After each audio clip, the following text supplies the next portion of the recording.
Hi, everybody. This is Kathy Grosskirk with Bookkeeping Clean and Simple. And today I want to talk a little bit about entering checks into QuickBooks Online, and especially if you are fortunate enough to have a bank account that provides those canceled checks attached to your transactions when they come in through the bank feed. So as you can see, I am in my Kathy bookkeeping test file. And before we get started, I just want to ask if you'd like and subscribe to my channel, share it with others, or at least click on the notification bell if you want to get notified of any new content, which is basically geared mostly toward accountant users, but also I have a lot of small starting out businesses that want to get in touch with me and learn about QBO. So I welcome all y'all that want to be a part of that. With that said, I want to show you, like I said, if you don't have these images coming through, then the proper workflow would be to enter the check manually using the plus new button and then matching it to whatever comes through the bank feeds. But in this case, I have a bank account that is attached to this particular test file and the images come through. So for example, I've got this one right here, which is the check number 6054 for $363.30. And I'm gonna go ahead and click on that image, and if it'll let me get in there.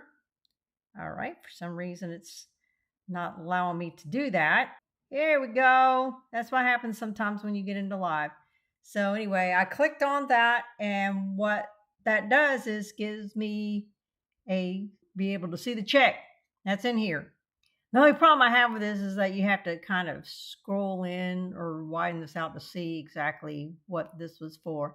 Now, this is an insurance payment where I actually updated a cyber insurance rider on my insurance policy.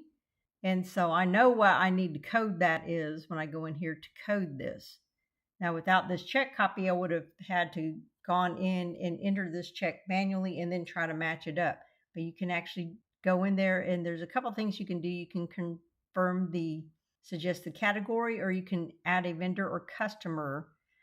So they're just saying to add a pay. And so let's just go ahead and do that real quick. I'm going to scroll down, and they may even be in here. Let me see. McGowan.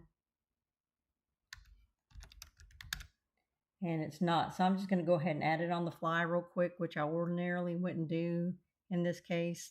And I'm going to choose the vendor type because it's someone that we're paying. And then what I'm going to do is I'm going to actually code this as insurance. It's going to be under business key policy. And so now I can go ahead and close this back up. And as you go down to the bottom, you can see, here I'm going to close this left navigation as well. You can see where the attachment is already in there. And I'm going to go ahead and add it.